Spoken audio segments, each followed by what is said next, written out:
Hello, my name is Shaniqua Cannon, and I'm going to talk about my capstone research project, Creating Better Readers Through Digital Technology.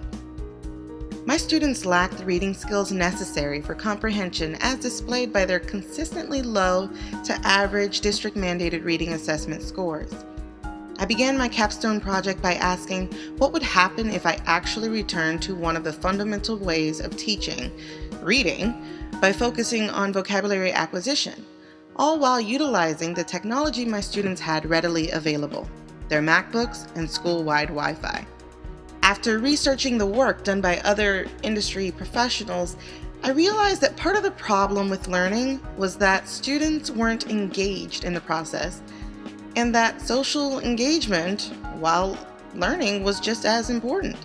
So I implemented an individual task of creating the traditional vocabulary word map using Web 2.0 technology, Hoplet, and Google Draw, and the socially collaborative task of creating a digital cartoon or comic, utilizing the assigned vocabulary words as well as the Web 2.0 technology.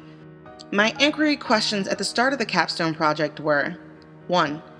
How will the utilization of Hoplet and Pixton within the curriculum affect the 9th grade English Honors 1 students' vocabulary acquisition skills, reflected by their vocabulary test score? And 2.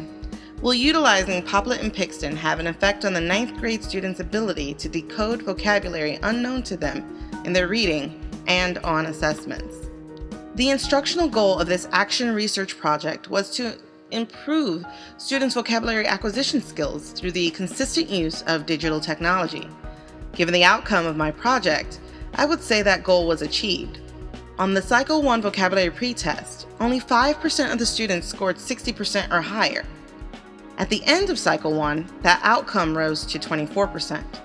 And by the end of Cycle 2, 76% showed an improvement in their vocabulary acquisition, with 55% of them passing the vocabulary post-test with a 60% or higher.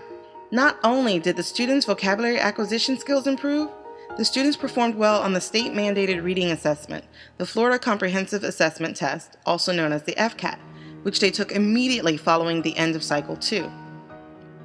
The students entered the school year with a 76% FCAT passing rate and ended it with an 86% FCAT passing rate, with 81% of students showing a positive rise in points. As is evident, the successful outcomes answered my inquiry questions satisfactorily. So this has been Shaniqua. I hope you've enjoyed watching my video.